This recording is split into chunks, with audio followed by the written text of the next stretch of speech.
Hi!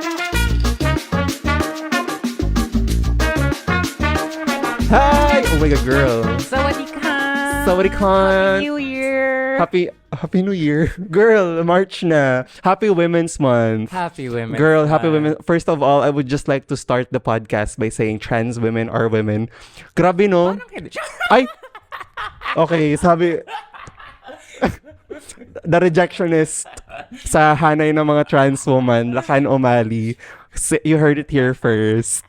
Pucha ka, girl. Pero it's crazy to me. No, Well, I think we should talk about it now because like it's crazy to me how many people think trans women are not women and that trans women should not celebrate Women's Month. Girl, grabe, no? Tapos yung mga nagsasabi po, mga pamintang bading. Like, di ba, yung isang TikToker na dinaot-daot na, receding hairline and everything. Pero, grabe, it's wild. Sabihin ko to bilang isang, well, I'm non-binary. That's why I'm dressed like this. I'm clocking in my non-binary tee and Miss Lakan is gonna validate it. Pero, You're perfect, you're beautiful, you're non-binary. You're pero, yeah, ang daming ito sa mga mask-presenting gays, mga gym bro gays na mga mask for mask. Ang dami natin dapat ipagpasalamat sa mga femme at trans women. Kung ano man yung rights na meron tayo ngayon globally, LGBTQ plus community. So, wala akong maririnig na magsasabing trans women are not women na. So, ayun. Okay. Was our intro bit too quick? Should we have done like something? That's fine. Okay. I think yun na. They know who we are. They know who we are. What to expect. Yeah. But anyway, trans women are women. Happy Women's Month. Women's Lakan. I will go through each of the shitty arguments that I have seen on TikTok and on Reddit. Let's rebut them. Let's because discuss. we love a good butt. Yes. So, oh my God. Wait, first, I'm gonna start with the stupidest. There was this comment I read on Reddit, which was blaming trans women for why some cis women get misgendered or like perceived as trans women. And I was like, whose fault is that? Whose fault is that? Oh my God. And doesn't that also show that when we have this very restrictive idea of what a woman is supposed to be, that even cis women with like 2X chromosomes get harmed in the crossfire? Like, look at Imani Khalif. Like, she's a the boxer, the cis woman. She was born as a woman. Oh my God. People still question her womanhood because she doesn't conform to the bodily standards that people have of women. Oo nga, and that just goes to show, di ba? Gawa-gawa lang yan ng Illuminati. It's, medyo illusion siya ang gender, di ba? Kasi social construct nga siya, and sino nagde-decide kung ano yung mga tayo rin mga tao rin naman, di ba? So, siguro mas tayo, sa Pilipinas ang hirap nung kasi sobrang conservative at Christian. Napansin mo ba, wait lang, konting lang, grabe yung rise ng conservatism sa Pilipinas recently. I feel lalo na sa social media. My theory, a good friend told me, proposed this theory that parang people aren't necessarily more conservative. They're just mas tanga sila when it comes to showing it. Like, they're really emboldened. Like, I feel that before, people would have had some kind of shame. Like, minsan nahihiya sila na tumalak-talak on social media. But now, because of what's happening like in the world, they're really just blatant about it. Okay, let's now talk about the more positive side of Women's Month. Girl.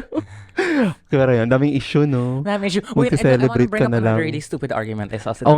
That's argument number one. Argument number two. Cis women are also being misgendered because dahil sa trans women ay nagiging targets of misogyny ang cis women. The second one is there was this like TikToker, like she claimed to be an ally and she claimed that like a lot of gays call her mother. And as part of the Mother Committee of the Philippines, we will review that statement and application. But she talked about how trans women shouldn't also celebrate Women's Month because they wouldn't know what it's like to go outside and feel the danger that cis women face when they go outside of the house and walk in the street. And ako parang, girl, parang... Saan kaya siya? Ano kaya pinanggagalingan niya? Girl, parang saan lupalop? Saan kaya niya hinuhugot yan? Diba? Girl, the sheer amount of victims, like the sheer amount of trans victims of violence that like, just like Google trans woman, trans man murder and you will see how vulnerable trans people are. Yeah. Oh my God. At hindi siya kumbaga, it's like a communal experience for women in general. Yes. Diba? My God. And the fact that she's talking about the experience, parang hindi ba yun pinapakita na yung pagka-intindi natin kababaihan is also based on the experiences of people. And like, honestly, a lot of trans women and cis women, we often experience the same things. One, the emotional labor that we're expected to do. Na parang kami yung tagapagkinig,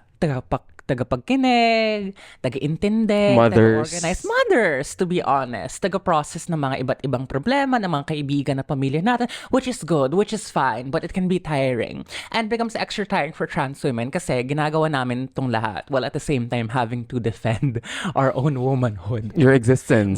Our existence, yes. So third stupid argument na meron daw LGBT, may Pride Month na daw. Kaya bakit daw nakikisaw-saw yung mga trans women sa Women's Month kapag may Pride Month na? Girl, sometimes nga kahit Pride Month, di ba, medyo exclusionary din sa trans community, sa intersex community, di ba? Aminin na natin. Sa asexual community. Ace community. So, yeah, a lot of stupidity na ultimately boils down to like miseducation of Lauryn Hill. Yes. Yeah. The Miseducation of the Filipino by Renato Constantino. Tama. Oh my God, that's a good read. Pero hindi yan ang recommended book for this episode, which we'll get to later. And speaking of Women's Month, let's also celebrate also yung mga palabang kababaihan. Of course, you included. And you included. Yes. Minsan po nagbabalat babae rin ako. That one time, I wore a wig and call it drag on camera. Oh my God. Like, when you were growing up, who are your inspiring women figures? Oh my God. Sino? Well, like, besides the conventional, si tita, your mom, and like your relatives. Okay. I mean, that's like a given now. Matic na yun. Yeah. Honestly, Beyonce. Noong una kasi babad ako sa... And funnily enough, Jennifer Lopez. Mi gente Latina. Kasi ewan ko, laging kinakanta ng nanay ko sa karaoke. Oh, really? And Beyonce, growing up, a lot of like, so mga women of color din talaga. So ganun. So, and then eventually mga white women. Taylor Swift when I was like grade 2. And then I kind of grew out of that. Yeah. So balik loob na ako kay Beyonce. Carly Rae Jepsen. But yeah, mga siguro pero ano rin, sa women in literature, Lakan is there. So women in literature before like she came out as a full TERF. We know who. Yeah, we know who she is. The one that got away. Sayang siya. Tsaka mga activists talaga. Mga nakilala ko rin sa mga protest actions. Yeah. Of course, Frenchie May Cumpio is there, Mariel Dumiquel, Ate Mira Legion, Ate Marisa Cabalhao, part of Tacloban 5, who honestly shaped my politics right now. Yung arrest nila, that shit radicalized me, diba? And nakulong sila under the time of Duterte, which we'll get to later about that. So yan yung mga very inspiring women to me. How about you? Mine was, well, first, Buffy the Vampire Slayer. Okay, that's... And Charmed. Nung pinapalabas pa yun sa Studio 23. Girl. Hindi ko siya naabutan, unfortunately. So I can't relate. Yeah, kasi streaming era ka. Nabutin ko pa yung broadcast era. No, nabutin yung broadcast era din naman ako. Okay, broadcast era. So Charmed sisters, Buffy the Vampire Charmed Slayer. is the witches. Yeah, the witches. Okay. The witches. And then Buffy the Vampire Slayer, the super strong. And I think what I also like what struck me was that they were like conventionally they were still very feminine, but at the same time it was that femininity that people overlooked and ignored, that surprised, like in the TV show. That like in the plot lines they were like, oh, she's a little blonde girl, but suddenly she kicks all of this ass, which to me was like, oh wow. Well, because I was surrounded, but even if I was raised as like a little cis boy, I still kind of knew that I identified much more with womanhood than manhood. And a lot of times, like when I was growing up, I think people could tell that I wanted to be trans. So they would discourage me in a way by saying na, oh, yung mga babae, sa bahay lang sila, pinagluluto lang, mga ganon, diba? So that was how people discouraged me from being feminine. Yes. And then I saw these examples of like, first on TV and media, of women being like powerful and strong. And later growing up, kahit mga 12, 13 ako, nakikita ko sa news yung Gabriela, nakita ko sa news yung mga like, yung kinulong, yung, remember it was during the time of Arroyo, the Makabayan legislators, and a lot of them were women. Yes. Sina Liza Masa, if I recall correctly, nung Yes, time yes, ni yes. Arroyo, tapos they had to barricade themselves in Batasang Pambansa. And that to me was like, Oh wow, my God. that Anong was so high brave. school ka or No, elementary? I was elementary. Oh, yes. I was like I was elementary, grade 6, I think, grade Yeah. 5. And then, of course, growing up, I encounter more inspiring women. Dr. Judy Tagiwalo. Yes, of course. Teacher Franz Castro. Teacher Franz Castro. And the women in your department Yes, also. the women in my department, the Department of English and Comparative Literature. Girl. I think it is a matriarchal utopia and I'm very happy to be there. Honestly, di ba? That's why medyo swerte yung mga students ng DECL ngayon. And I also think that like, because we like, one of like, when you're growing up, you're really in like next to your parents, you're really surrounded by your teachers, and most teachers are women. Yes. So I really love like all of my women teachers, lalo na yung English teachers, diba? Oh Yung my God, English teachers. oo. Did you ever come out to your English teacher? No, kasi I don't think may pangangailangan pang mag-come out. They kind of just already knew. They clocked the T. They clocked the T, the F word T. Pero tama, kahit wala ako naging straight cis male na English teacher.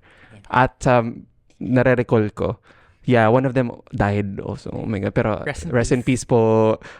Pero yeah, women and it is Lent, rest in peace. And Ramadan. Oh, Ramadan. Yes, so I oh. hope she rests in peace. Oh my God, happy Ramadan ba yun? Anyway, shout out to our Muslim brothers and sisters. Pero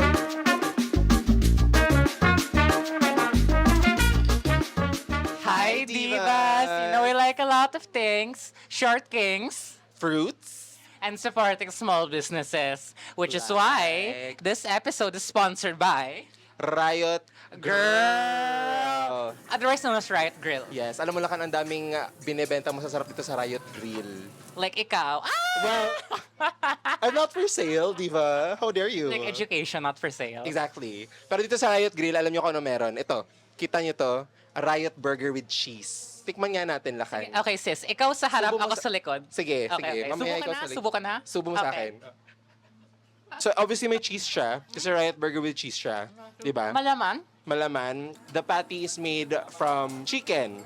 Chicken patty siya. So, sa mga bawal sa beef, mga bawal sa pork, mga bawal sa fish dyan, ito ang para sa inyo. Kung may allergy kayo sa chicken, magdala na lang kayo ng antihistamine. Ito, unreleased special para lang sa video na to. Special menu nila Lakan. Susubo ko to sa'yo to. Okay. Pasta nila. So, sobrang bago niya. Wala pa siya actually yung pangalan. Pero, abangan nyo sa menu ng Riot Grill. Darating mo na po ang live name ng pasta. So, para siyang aglio e olio. Di ba? Did I pronounce that right to our Italian audiences? Very Pero simple, very delicious. Malinis yung malinis, di ba? May tomato siya, di ba? At every Friday, ano meron dito sa Riot Grill? May vegan option ng Riot Grill. Alam naman natin that we prioritize animal safety maliban sa mga barumbadong animal dyan.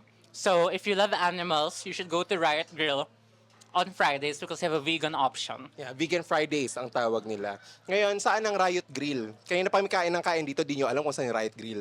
Patatagpuan siya sa Masukal Bistro at 45 Matintiman Street, Teachers Village East, kung di ako nagkakamali. Basta malapit sa UP Diliman. So, kung may gusto kayong idalhin sa date, kung may gusto kayong actually sa hapon, maganda tong study area. Yes, magandang study area. If you want to show someone around QC, yung mga hidden gems po dito sa city, this is one of them. Ang Ito yun. sarap ng food, ang sarap ng ambience, Yes, ang sarap. ambiance. Ang sarap ng mga tao kasama. So, thank you. Thank you, Riot Grill. Thank you kay Ate Cindy na isa sa mga progenitor, isa sa mga may-ari ng Riot Grill for sponsoring this episode This of segment Talkback. of Talkback. This whole episode, girl, Oh, this whole episode. is sponsored by... Okay, I should read the prompt better. Thank you for saving that, Neil. So, come to Riot Grill. And again, thank you, Riot Grill. See you, girlies. Bye, divas!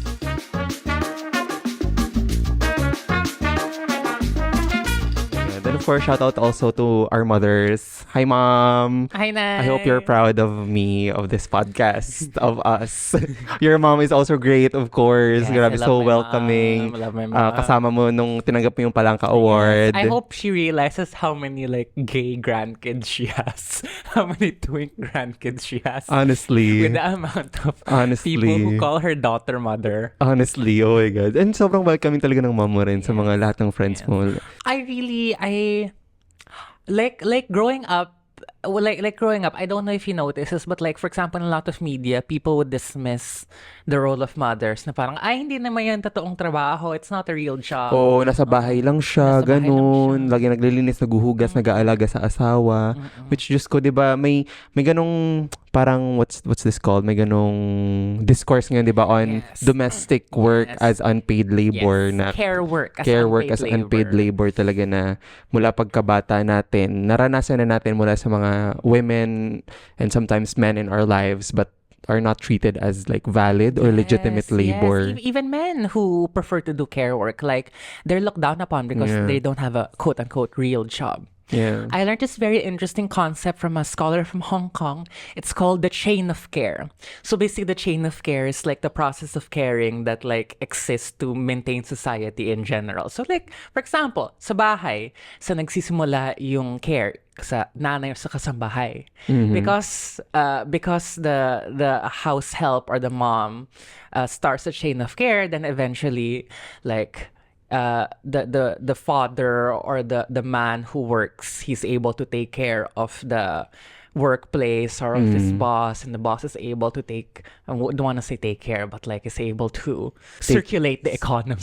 Okay. The chain of care is something that like you don't recognize the links in the chain of care. Like just their effort is dismissed. Yeah. Like their effort is completely dismissed, is overlooked, is unpaid usually. Like, you know, there's this like very liberal sentiment that's a bit abstract that like if migrant workers just stopped working, the world would stop. And a lot of people think that's exaggeration, but no, it's not, because they literally would stop. Because like if you go to a place like Singapore or Hong Kong or even like a country in the West, like who's doing the majority of domestic work? Yeah, who's taking care of the children? Who's taking care of the children? Who's cleaning the bathrooms? Who is cooking the food? Yeah, and even sa brother, di ba, mga nurses na ine-export ng Pilipinas abroad, there are a lot of Filipino like migrant workers talaga na, kaya nga sila tinawag, di ba, ng mga bagong bayani or whatever ng government natin, kasi it's kind of like a tokenistic attempt, di ba, para pasalamatan sila without actual na steps to secure parang job security sa Pilipinas para kapiling nila pamilya nila. It's a whole program, and nalaman ko rin like parang recently kasi nakauwi na si Mary Jane Veloso sa Pilipinas, 'di ba? Migrant worker na victim ng human trafficking Indonesia, I believe, 'di ba? And falsely accused of drug trafficking. Accused, 'di ba? Na may remittance pala talaga kapag nagpapadala ng money yung OFWs sa Pilipinas. So may kaltas pa 'yon, right? At yun yung napupunta sa government na sana nagagamit for public services, which pero alam naman natin siguro yung nangyayari sa kabanang bayan. Napunta sa retoke ni... Well... Wait, last thing about the chain of care. It's also, since you mentioned OFW, it's also, I realized, I remember, it's also transnational. Trans! No, it's transnational, because like an OFW will care for someone in the US, and then the remittance that she gives back in the Philippines will allow like a kasambahay, or will allow a cousin, or will allow an aunt to take care of the kids. So it's really like people don't realize the economic relevance and impact of care work and domestic work. Tama. You guys should also care. Care about... Sabi nga ni Rosamund Pike, I care a lot. I care a lot. Oh my God. So, care naman niya sa iyo. Sabi ni Eugene Domingo sa tanging ina niyong lahat.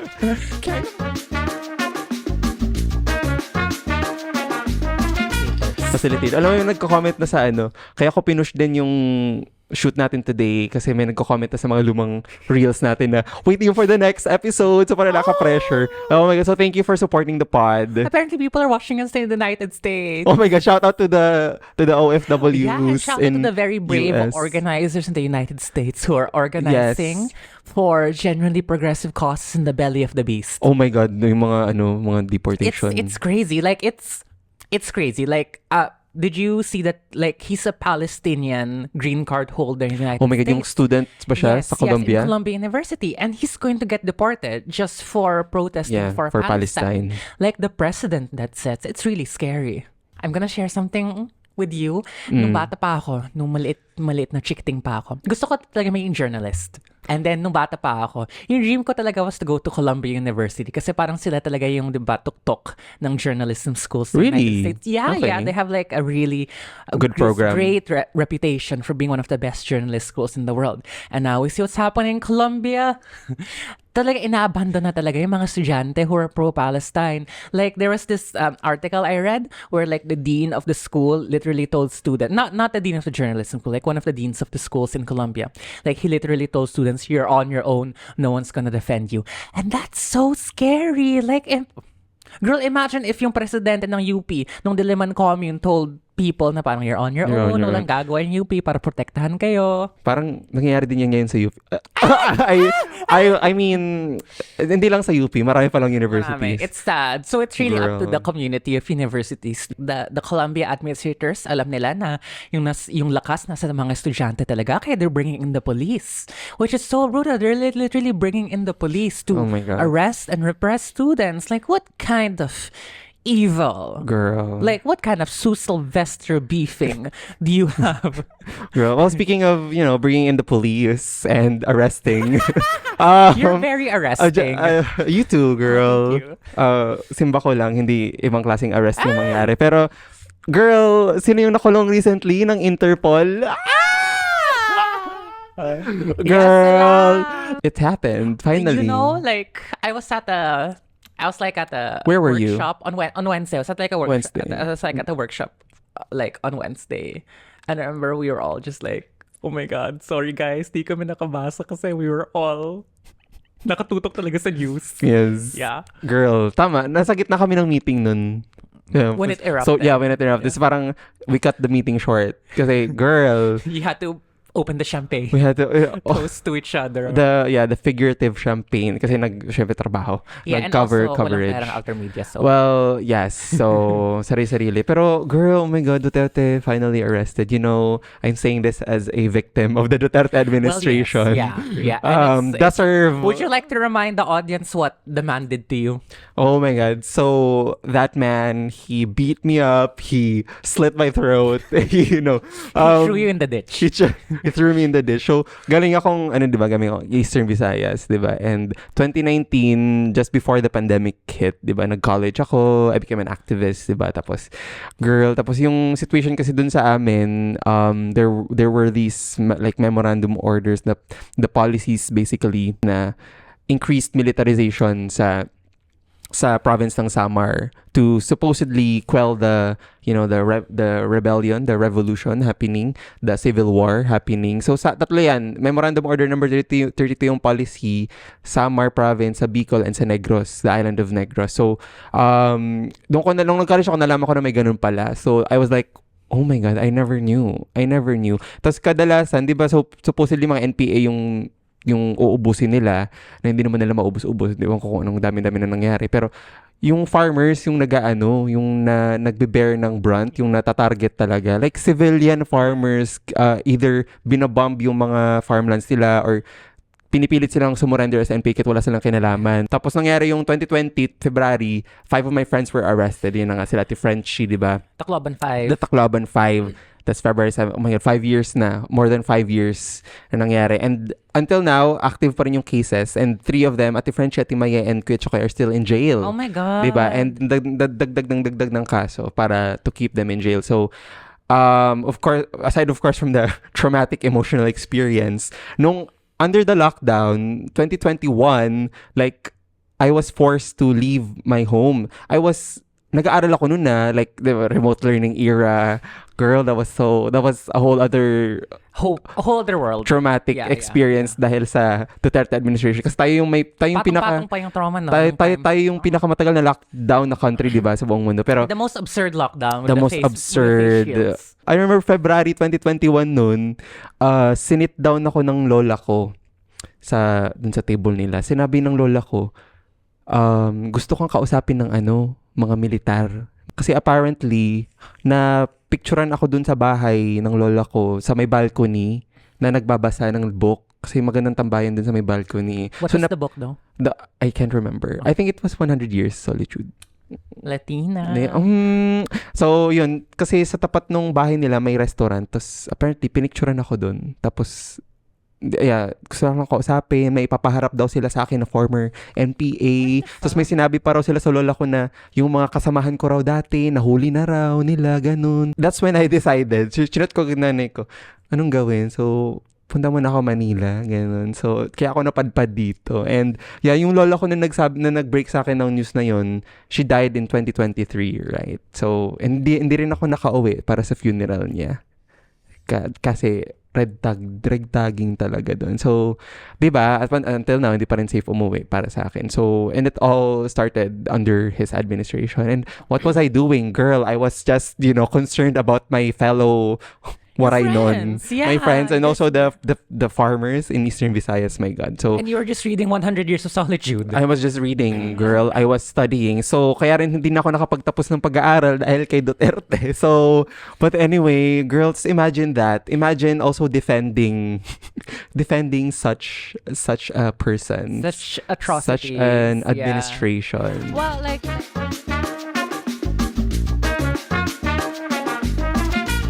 I don't like it when people blame the voters. Kasi parang, bakit mo sisisihin yung voters na naniniwala sa pangako ni Duterte nung tumakbo siya? Just like, even though like I never voted for him, I never supported him. Like I could try, never knew him. I never. Well, we went to the same high school together. We went to the same. So like I don't understand. Like I can understand people like who naloko talaga. Ano nga nila? Even use term naloko kasi like naniniwala. Nasway. Kasi, like also going back to the like hindi pa naman ako like so super woke noon, di ba? Pero I know na the Aquino administration, the Aquino administration left the country in was ripe conditions for Duterte to come in and make all these promises to get the votes, di ba? So parang ano rin talaga, it's a ruling class. It's all orchestrated by the ruling classes. Like and to be so that's why like if you voted for him and like you suddenly changed your mind and you felt sorry, like I don't see any point in making those voters feel bad kasi ultimately kailangan din natin yung mga boto nila sa 2025 and this coming May. I hope let's all vote. Yes, kailangan din natin yung boto nila. Are you registered? Of course I'm registered. Okay. Yeah. Kailangan natin yung boto nila. Certified free joke. Okay. Pass around part. No, like, kailangan din natin yung boto nila. So, parang I don't see the point in shaming them kasi I don't think anyone's ever voted for a candidate like out of shame or out of guilt. May, galvanizing effect kapag yung mag-band together yung mga laging dinadaot-daot. Di ba may... Parang kasi feeling nila mga underdogs sila. Mga underdogs sila, di ba? I know Pinoys love a good underdog story. Pero what I don't get is people still defend him even until now. Just like... Girl.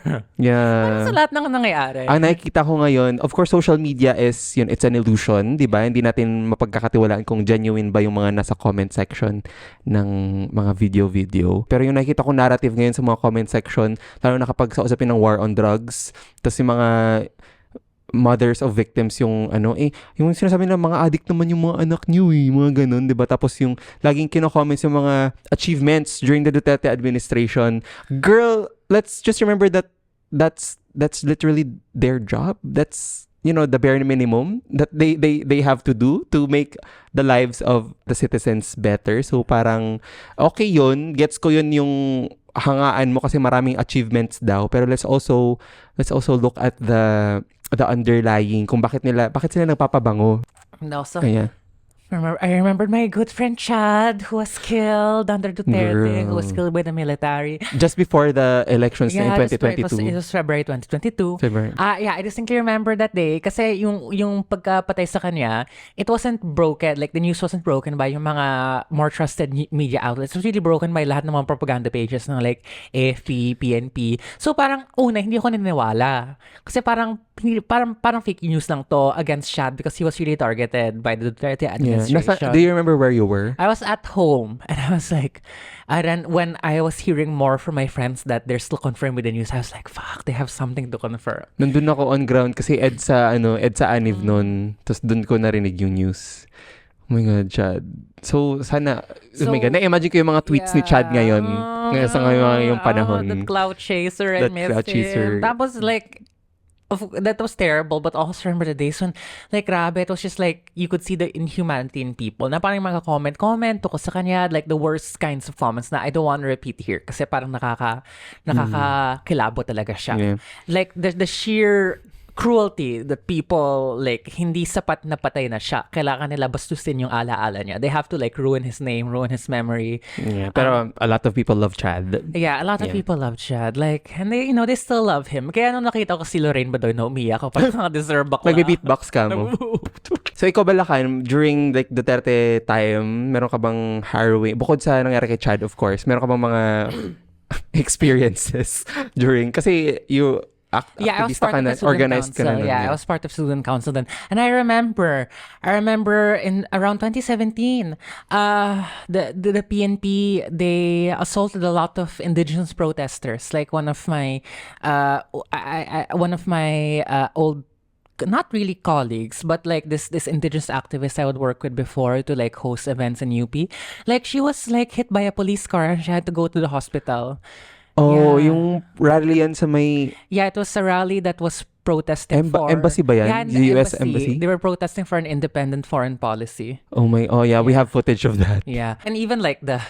Girl, like, it's just... Even when he was running for president, diba, yung mga debates where he was just so brutal and unrelenting in his hatred. Magja-jet ski raw siya. Magja-jet ski daw siya. Sa West Papatayin Philippine yung mga Sea. anak. Pag nagdroga sila, nakakakilabot talaga. Girl, papatayin niya. Kahit mga anak daw niya. Kahit mga anak daw niya kapag patayin nagdroga ko sila. yan.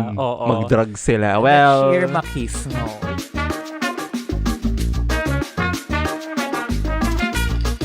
May era nun, di ba? Yung, naalala ko yung commercial ng Kabataan Party List noon. Nandun si AJ Locsin, si Dennis Trillo. Mga artista na talagang talaga. May laban din, kumbaga, na para sa better form of politics. So, that's really also a challenge. So, that's actually... a challenge for all of us, I think. Yeah, ikaw kasi influencer ka naman. Am I? I can't influence myself to get out of bed. Well, that doesn't matter. You influence other people. Yung personal... Control yourself. So influence, like I have a jumja bar and I influence people to put their hand in the pain box so they can be the Quasich Hederak. Ano nangyayari? Sorry, it's Dune. Again, it's Dune. So sabi ko sana, Jean Grey ka. Kaya mo bang, paano, tingin ka sa camera, how does Jean Grey read? This is my Jean Grey impersonation.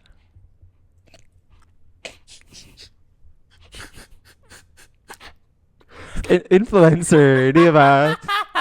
But anyway, kasi there's a side note. This is really that I think like I got that from this really funny influencer on her name is Casey. She's this really funny girl on TikTok. She does like a lot of like one of my favorite impersonations first, like this is Medusa. Yung turning you to stone. Yeah. This is Alta Kingsmen after they want to bring Humpty Dumpty back. Love her, girl. She's also a Pokemon fan. Yeah, love her. Oh my God. Yeah, I remember her name is Casey. I can't remember her handle, but yeah.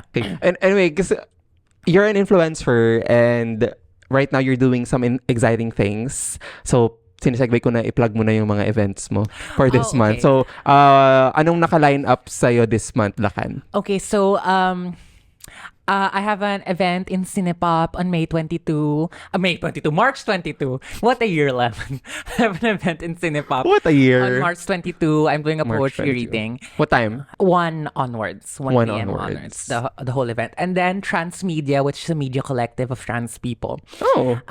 Where there'll be 2 events. There'll be an event on trans love on May 28th. And then there'll be... May? Why am I in May? Why am I in May? Girl. Okay. I need to get some sleep, girl. On March 28th, and then the event where I'll be participating. And you can please follow the Instagram page Transmedia. Yes. Media, MIDYA, because we're tagalized. Like AlterMidya. Like AlterMidya. AlterMidya, transmedia. Ang saya!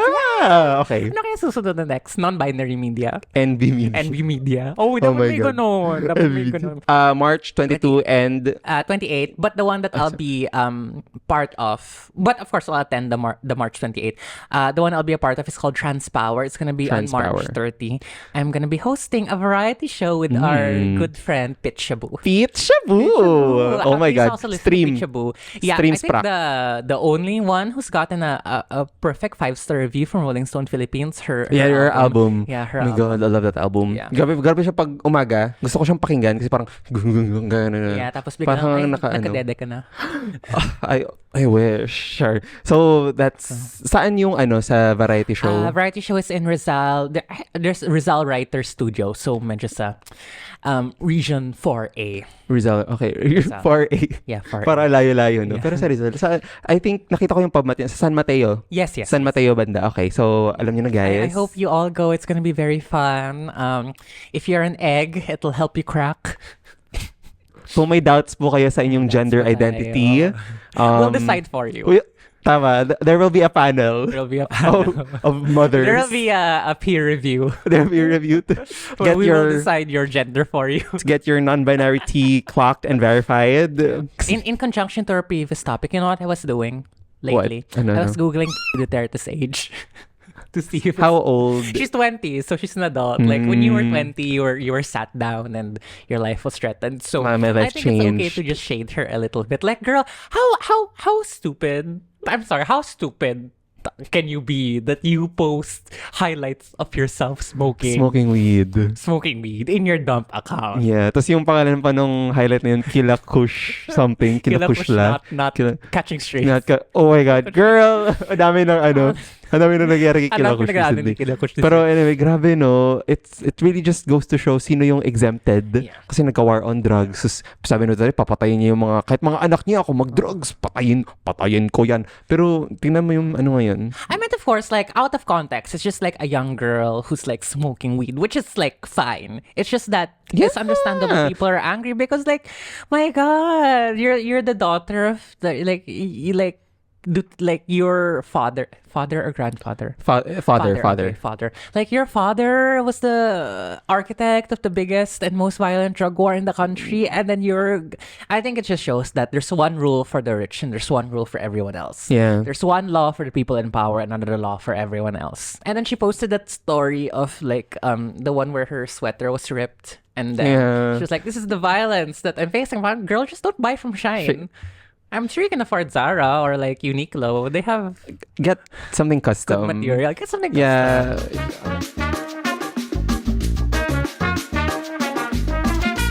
Speaking of custom.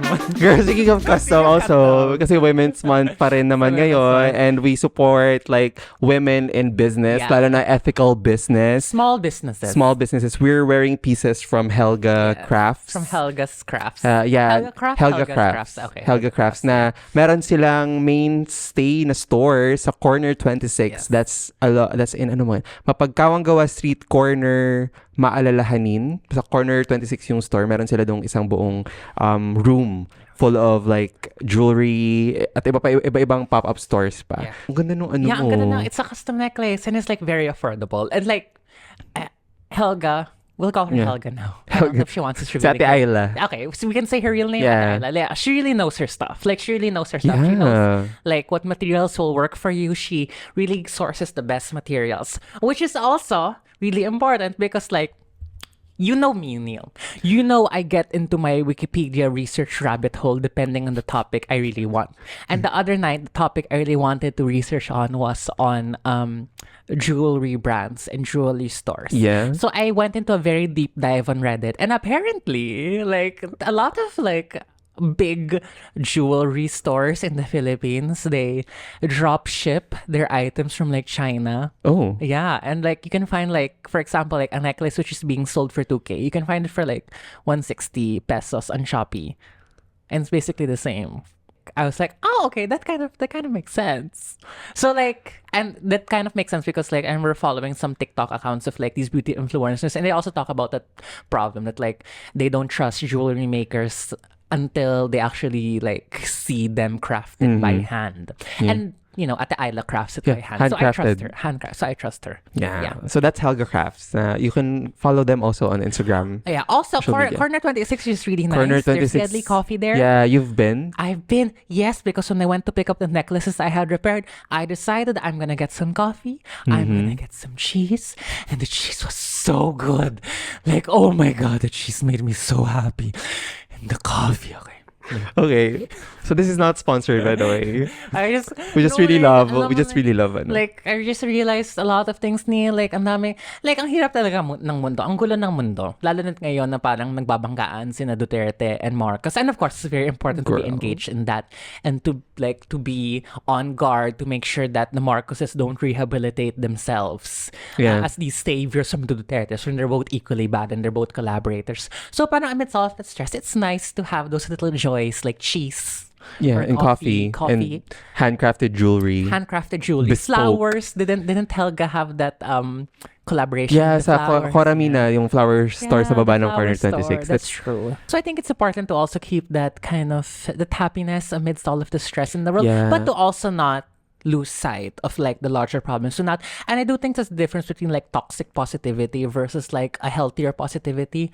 Like I feel like in toxic positivity, it's really you ignore all the problems of the world and you just try to drown it out with Pilates or consumerism. And like Pilates is nice, but at the same time, helps your core. Helps your core. The ass you get after that is amazing. Great. But while you're doing Pilates, like if suddenly it comes into your mind about like climate change, I think that's a healthier kind of positivity where you still keep in mind the problems of the world while still being brave enough or at least active enough to find joy. Yeah, and it's important also to rest talaga. And kung ano man yung forms ng rest natin, because it's also important na how do you like matulog to rest? tayo. I like to sleep the pain away. Tapos meron akong Tiger Balm when my shoulders get sore. Do you have a memory foam carrying? pillow? No, I don't. Okay, thank you so much. My pillow. And pills. And girl, pillow lang muna. Pillow lang I'm muna. still undecided. Pero yeah, rest is also a political act, diba? Because you need to rest to regain strength to continue fighting. I've been watching movies lately because I think, I really like watching movies, lalo na in the theater kasi kapag nasa laptop lang ako, sobrang dali ako ma-distract. So I'm trying to rebuild my attention span. What was the last movie that you watched? Tanging ina yung lahat. I rewatched that bago mag EDSA People Power Aniv. So it's one of my my favorite Filipino comedy film directed by Wenvy Deramas. Rest in peace. Yeah. Ikaw anong pinanood mo sa theater? Anora. Girl, the Academy Award winning girl. Academy Award winning.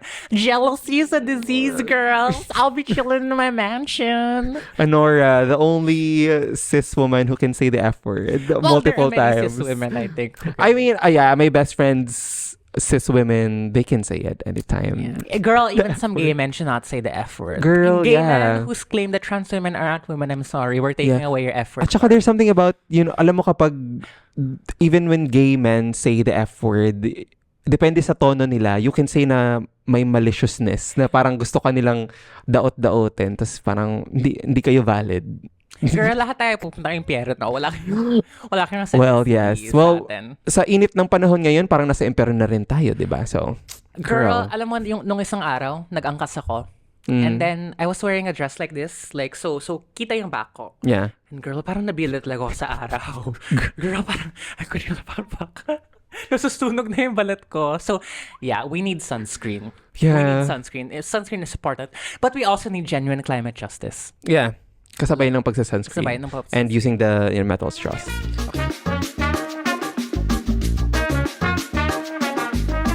Okay, Lakan, before we end, we in continuation of our regular segment, readbacks officially. Readbacks, yes. Readbacks, because aside from yapping, we also believe na dapat mag-shut up din tayo and magbasa. So, Lakan, anong dinala mong libro for this Okay, so episode? the book that I brought today is Cosmic Comics, the complete Cosmic Comics by one of my favorite writers, Italo Calvino. So, Italo Calvino is He's really a landmark Italian writer because his stories are known to be very whimsical. They really defy our conventional ideas of what's realism, what's fantasy.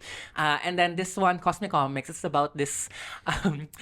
It's narrated from the point of view of a primordial being at the start of the Big Bang. His name is Kupuf. No, it's really Spell? QWHF. Like really the keyboard smash. Keyboard smash. Yeah, Italo Calvino pioneered the keyboard smash. So he basically talked about the start, like Kupuf at the start of the universe, like the moon being where it is right now, being taken away from Earth, and the start of the spiral, the pattern of the spiral, and then there's this one story where Kupuf has an uncle who refuses to leave the primordial lake and evolve in human evolution. So he just wants to stay in all of that and it's really fun. It's really fun. I think that like what I really like about it is that even if he deals with all of these seemingly abstract celestial creatures and concepts, he still shows the human heart of it all. It's still deeply very humanistic. There's another book of Italo Calvino I really like. It's called The Baron in the Trees. It's about the son of this Italian baron, and after a family argument, he decides to live in the trees forever. Okay, work. Yeah, so he creates an entire community. Like he creates an entire community in the trees. Yeah. So Love. I really love books like Italo Calvino is not afraid to deal with like these big ideas, but it's also like really entertaining and it's really fun and it's really funny. Yeah. Yeah.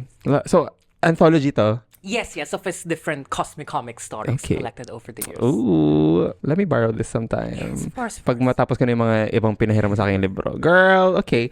So that's, I love a good, parang whimsical story. I love a good. We need some more whimsy. Yeah, and I love a good anthology also. I do love, because like, yeah, I'm trying to read more novels. Oh my God, sorry.